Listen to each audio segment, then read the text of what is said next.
Bismillahirrahmanirrahim. Assalamualaikum warahmatullahi wabarakatuh. Alhamdulillah wassalatu wassalamu ala Rasulillah Sayyidina Muhammadin ibn Abdullah wa ala alihi wa ashabihi wa mawalah. Amma ba'du. Anak-anakku, siswa-siswi kelas 5 yang Pak Guru banggakan, alhamdulillah kesempatan hari ini kita melanjutkan pelajaran di bab yang kedua setelah pelajaran di bab yang pertama, dan kita telah menyelesaikan penilaian harian untuk bab yang pertama. Anak-anakku yang Pak Guru banggakan, selanjutnya mari sama-sama kita awali pelajaran kita dengan membaca basmalah. Bismillahirrahmanirrahim. Sebelum kita memulai pelajaran, kita seperti biasa membaca Iqra terlebih dahulu agar bacaan kita lebih bagus dan lebih baik lagi. Kita baca bersama-sama. Amadin, Ainaban, Qafasin, Qalamun, Alaqun, Ghanamin, Rasuluhu, Kitabihi, Huzuan, Hashiman, Kazibin, Tahurin, Wahidatin, Mi'atin, Dhahikatun. Baik, anak-anakku yang pintar-pintar, kita membaca secara perlahan, tentunya dengan memperhatikan panjang dan pendek serta baris yang betul dan benar ya. Jangan sampai kita keliru mana fathah, mana kasratain, mana fathatain, mana dhammatain. Kita bisa ulang sekali lagi. Amadin, Ainaban, Qafasin, Qalamun, Alaqun, Ghanamin, Rasuluhu, Kitabihi, Huzuan, Hashiman, Kazibin, Tahurun, Wahidatun, Mi'atin, Dhahikatun.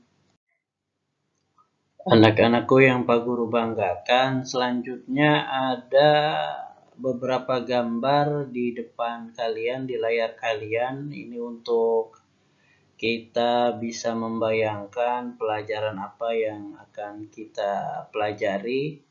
Kalian bisa lihat di layar kalian ada 4 gambar. Kira-kira apa sih maksud dari gambar-gambar tersebut ketika Pak Guru munculkan di sini? Ini intinya adalah beberapa makhluk ciptaan Allah Subhanahu wa Ta'ala, dari mulai binatang, tumbuhan, dan manusia.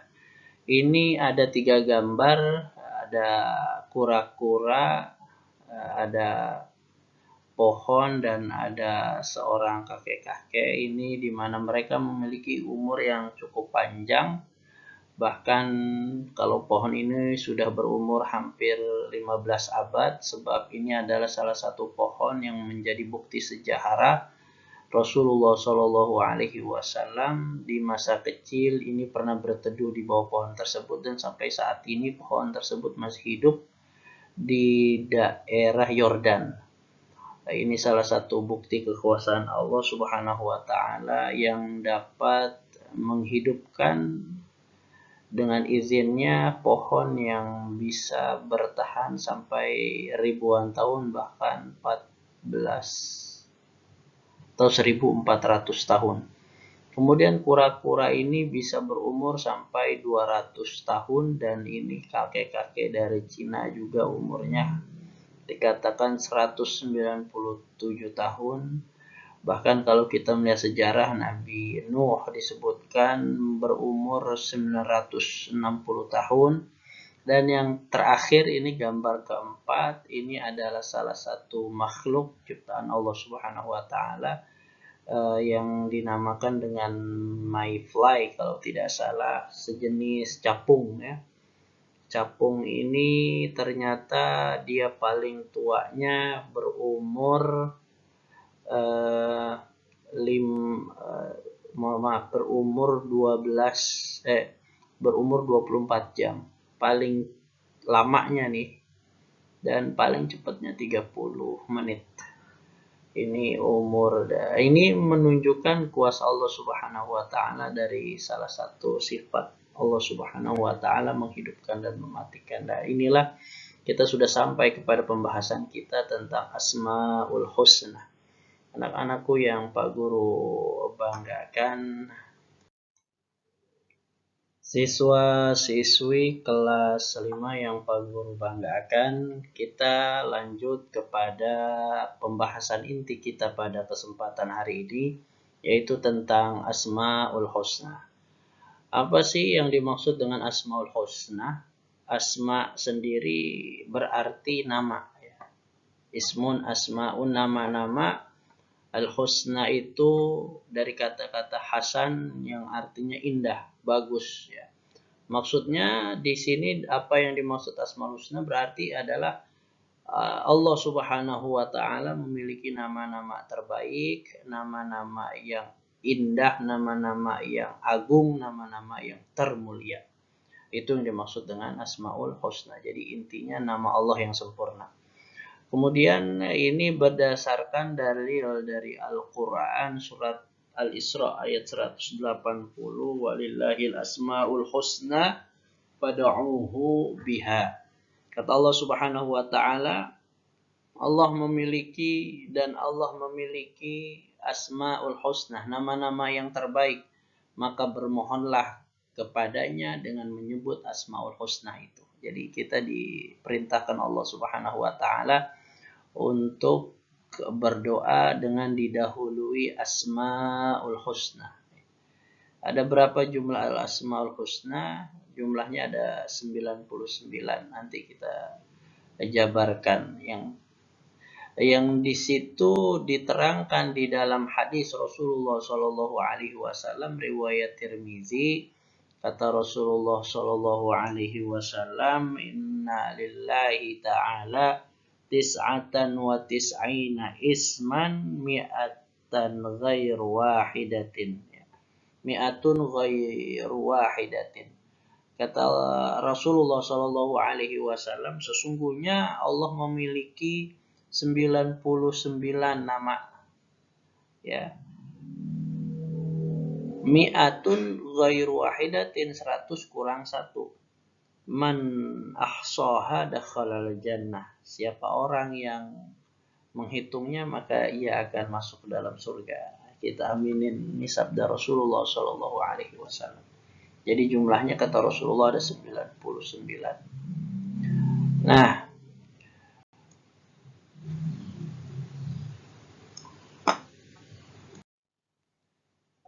anak-anakku kelas 5 yang Pak Guru banggakan, tadi kita telah menyinggung bahwa nama di dalam Asmaul Husna, nama Allah Subhanahu wa taala itu berjumlah 99.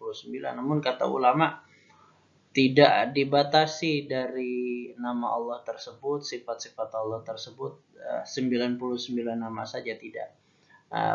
Bahwa kita tidak membatasi kemuliaan Allah cuma hanya 99, tidak.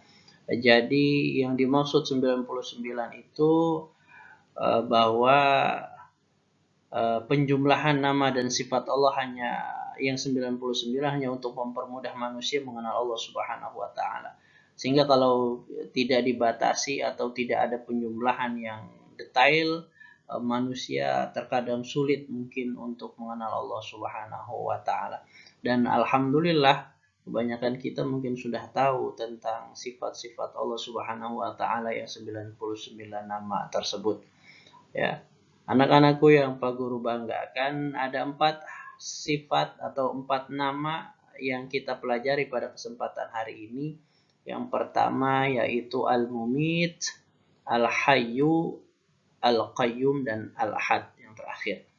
Nah, anak-anakku yang Pak Guru banggakan, perlu diketahui bahwa nama-nama di dalam Asmaul Husna itu ada yang dapat atau ada yang khusus hanya untuk Allah Subhanahu wa taala dan tidak bisa dipakai atau digunakan sebagai teladan kita, karena memang keterbatasan kita sebagai makhluk yang lemah.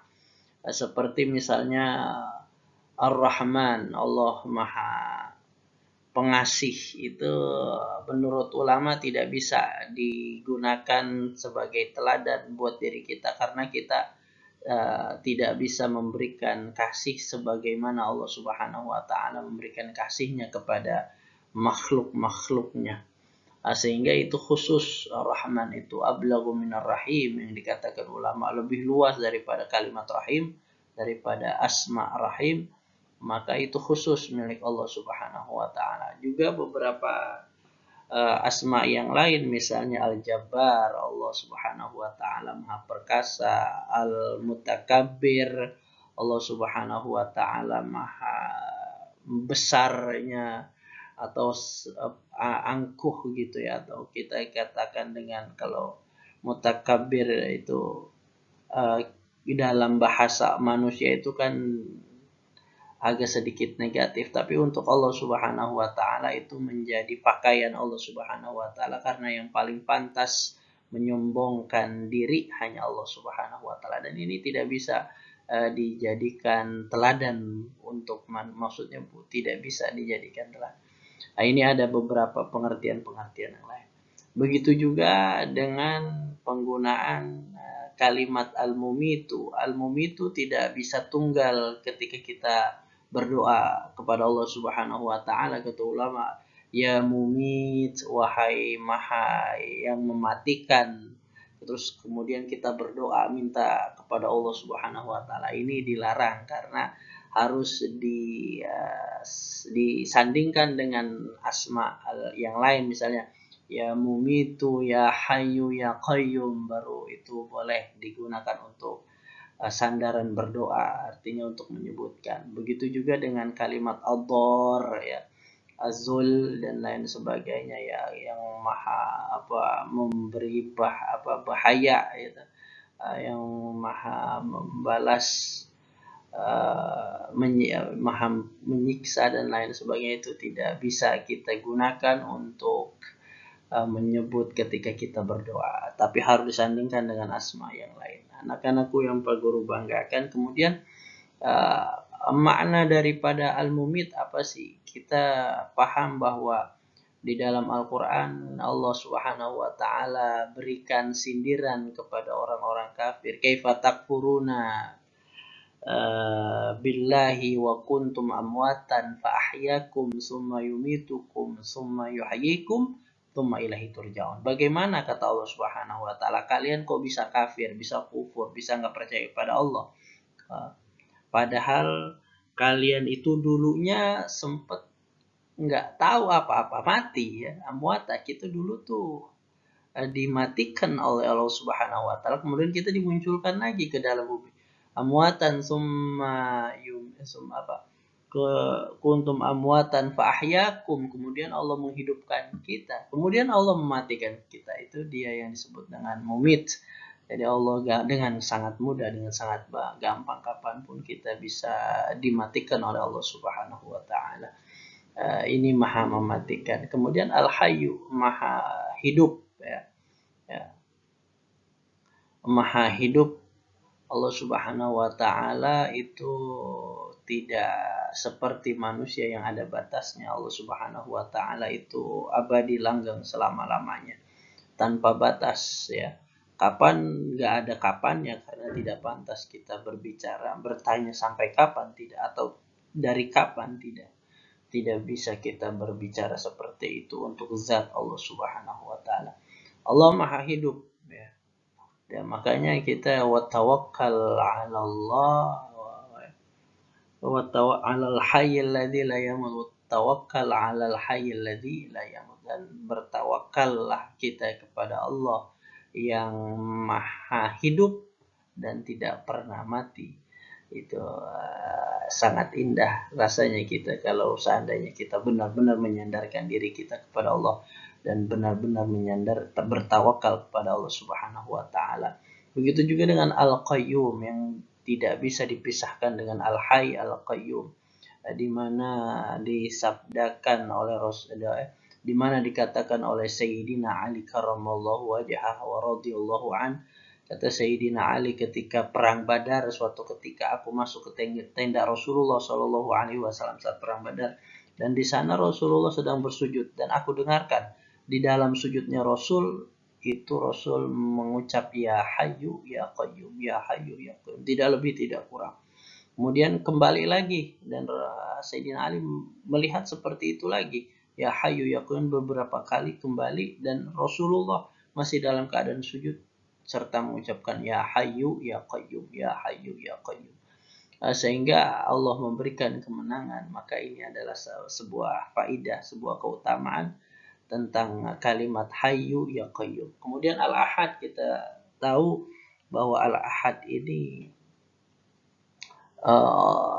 di dalam surat Al-Ikhlas, Qul huwallahu ahad, Allahus samad, lam yalid wa lam yulad wa lam yakul lahu kufuwan. Allah Maha Esa, Allah Maha tempatnya meminta, tidak lahir dan tidak melahirkan, tidak ada sepadan dengan Allah Subhanahu wa taala. Ini harus diyakinkan kepada kita semua bahwa Allah, asal usul Allah tidak dilahirkan dan tidak lahirkan. Ia tidak punya bapak, tidak punya ibu, tidak, artinya tidak bergantung ya kepada siapapun dan kepada apapun.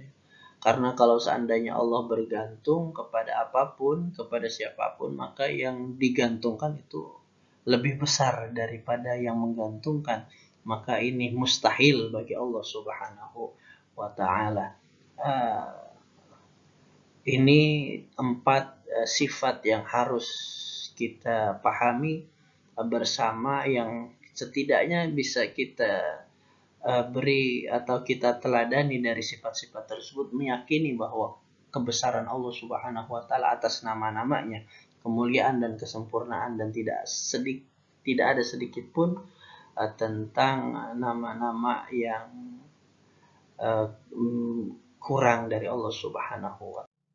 Lalu kesimpulannya singkat saja, bahwa kita wajib meyakini bahwa Allah Subhanahu wa taala Maha sempurna, tidak ada kekurangan sedikit pun dari zat Allah Subhanahu wa taala, dan sesungguhnya Allah Subhanahu wa taala dengan sangat mudah mematikan manusia, bahkan makhluk-makhluk yang lain, bahkan malaikat pun bisa Allah Subhanahu wa taala matikan dengan sekejap bila Allah mau. Dan juga dengan pasti kita juga harus meyakini bahwa Allah Subhanahu wa taala hidup kekal selama-lamanya, dan Allah Subhanahu wa taala mengatur alam jagat raya ini. Apapun yang baik yang kita tahu dan kita tidak tahu, Allah mengatur tanpa bantuan siapapun. Bahkan malaikat pun kalau tidak Allah berikan kehendak, maka tidak jadi bisa mengatur atau tidak ada tempat untuk malaikat. Artinya malaikat pun membantu memberikan rezeki itu juga karena izin dari Allah Subhanahu wa taala.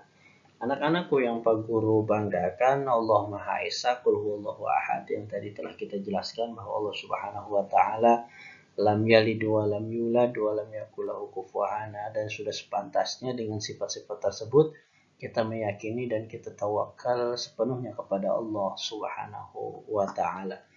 Anak-anakku yang Pak Guru banggakan, ini sekelumit sedikit tentang beberapa hal yang kita bicarakan, dan mudah-mudahan ada manfaat. Dan tidak kalah pentingnya juga pada kesempatan kali ini kita membahas sedikit tentang iman kepada kitab Allah Subhanahu wa taala, karena bagian dari bab 2. Jadi kita harus jelaskan sedikit apa sih yang dimaksud dengan iman kepada kitab Allah Subhanahu wa taala. Iman kepada kitab Allah Subhanahu wa taala adalah rukun yang ketiga, rukun iman yang ketiga, bahwa Allah Subhanahu wa taala, kita wajib meyakini bahwa Allah Subhanahu wa taala menurunkan kitabnya kepada sekalian rasul yang menerangkan di dalam kitab tersebut tentang perintah, larangan, janji, dan ancaman. Jadi kita meyakini bahwa bukan hanya Allah mengutus rasul, tapi juga Allah Subhanahu wa taala memberikan kitab, menurunkan kitab kepada para rasul yang isinya tentang perintah dan larangan serta janji dan ancaman Allah Subhanahu wa taala. Kemudian berapa sih jumlah kitab yang diturunkan oleh Allah Subhanahu wa taala kepada para rasul? Kata ulama ini ada 104 kitab. Jadi ada 104 kitab yang diberikan kepada para rasul, yang 4 wajib kita yakini secara atau wajib kita hafal secara rinci, dan yang sisanya yang 100 itu hanya secara ijmal aja. Dan bukan hanya kitab, tapi ada berapa mushaf ya, diantaranya misalnya mushaf Nabi Syis, mushaf Nabi Ibrahim, dan beberapa nabi, dan termasuk Nabi Musa juga mendapat mushaf sebelum mendapat Taurat. Dan yang paling afdal di antara 104 kitab adalah Al-Quran. Paling utama adalah kitab Al-Quran yang diturunkan kepada Nabi Muhammad Shallallahu Alaihi Wasallam. Kemudian juga yang kedua yang utama adalah kitab Taurat yang diturunkan kepada Nabi Musa.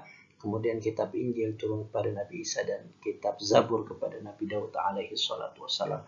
Anak-anakku yang Pak Guru banggakan, ada yang lain hal yang harus kita yakini juga, bahwa selain itu Allah tidak lagi menurunkan kitab-kitabnya setelah Al-Quran. Jadi tidak ada lagi kitab yang diturunkan oleh Allah Subhanahu wa taala setelah Al-Quran, karena Al-Quran adalah penutup ya.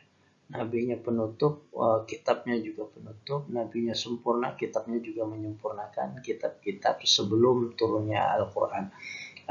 Termasuk beberapa ada hukum-hukum yang diperbaharui dari kitab-kitab sebelumnya yang ada di dalam Al-Quran. Anak-anakku yang Pak Guru banggakan, inilah beberapa hal tentang rukun iman kepada kitab Allah Subhanahu wa ta'ala.